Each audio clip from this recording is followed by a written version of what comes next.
গত 12 জুন মৃত্যু মিছিল দেখেছে গোটা দেশ। একটা ঘটনা হাজারো পরিবারকে ঠেলে দেয় অনিশ্চয়তার দিকে। ভয়াবহ বিমান দুর্ঘটনায় ঝলসে মৃত্যু একের পর এক প্রাণের। তখন থেকেই শুরু হয়েছিল উদ্ধার কাজ। এবার বিমান দুর্ঘটনার এক সপ্তাহ পর দুর্ঘটনাস্থলে শেষ হলো মুখ্য তথ্য সংগ্রহ এবং উদ্ধার কাজ।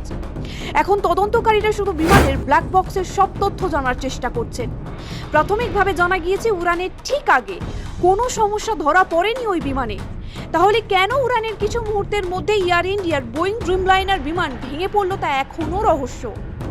অসামরিক বিমান চলাচল মন্ত্রকের তরফে জানানো হয়েছে ঘটনাস্থলের মূল উদ্ধার কাজ এবং তথ্য নথিবদ্ধকরণ শেষ হয়েছে। এখন তা তদন্ত রয়েছে বিশ্লেষণ পর্যায়ে। যে নথি বা তথ্য উদ্ধার হয়েছে তা খতিয়ে দেখেই দুর্ঘটনার আসল কারণ চিহ্নিত করার চেষ্টা হবে।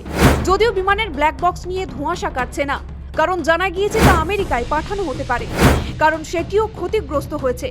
এদিকে জানা গিয়েছে দুর্ঘটনার পর উদ্ধার হওয়া বিমানের ধ্বংসাবশেষ সরিয়ে নিয়ে যাওয়া হবে আহমেদাবাদ বিমানবন্দরের কাছে Gujarat state aviation infrastructure company লিমিটেডের দপ্তরের পাশের জমিতে।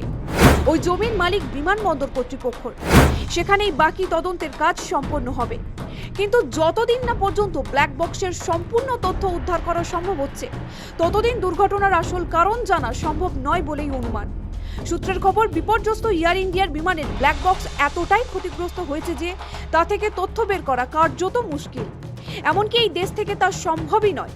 এই কারণে সেটিকে বিদেশে পাঠানো হতে পারে। আপাতত ব্ল্যাক বক্স থেকে যেটুকু তথ্য মিলেছে তা পর্যাপ্ত নয়, তাই সম্পূর্ণ তথ্য উদ্ধার করতে সেটিকে আমেরিকায় পাঠানো হবে। ব্ল্যাক বক্স কি?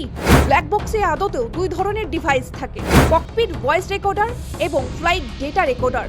কিন্তু তা থেকে এখন দুর্ঘটনার আসল কারণ সংক্রান্ত কোনো তথ্য মেলেনি। সেটিকে Washington DC national transportation safety বোর্ডের কাছে পাঠানো হবে। সেটিকে সঙ্গে নিয়ে যাবেন ভারতীয় কয়েকজন আধিকারিক। তারা খেয়াল রাখবেন যাতে সব সেফটি প্রোটোকল ফলো করা হয়।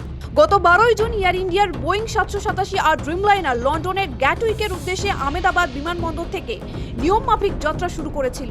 তার কিছুক্ষণের মধ্যেই বিধ্বস্ত পার্শ্ববর্তী মেডিকেল কলেজের হোস্টেলের ওপর ভেঙে পড়ে। সংঘর্ষের পরেই তীব্র শব্দে বিস্ফোরণ হয় এবং বিমানে আগুন ধরে যায়। যেখানে বিমানটি ভেঙেছে সেখানে বহু মানুষের মৃত্যু হয়। বিমানের কোনো না কোনো অংশের ধাক্কায় বা বিস্ফোরণের আগুনে তারা ঝলসে যান। সেই সময় দুর্ঘটনাস্থলের তাপমাত্রা বেড়ে দাঁড়িয়েছিল প্রায় 1000 ডিগ্রি সেলসিয়াস, যার ফলে শুধু মানুষ নয়, পশু পাখিরাও রেহাই পায়নি। ভয়ঙ্কর তাপে কেউ বেরিয়ে আসার সুযোগই পায়নি। উদ্ধার কার্যও যথেষ্ট বেগ পেতে হয়।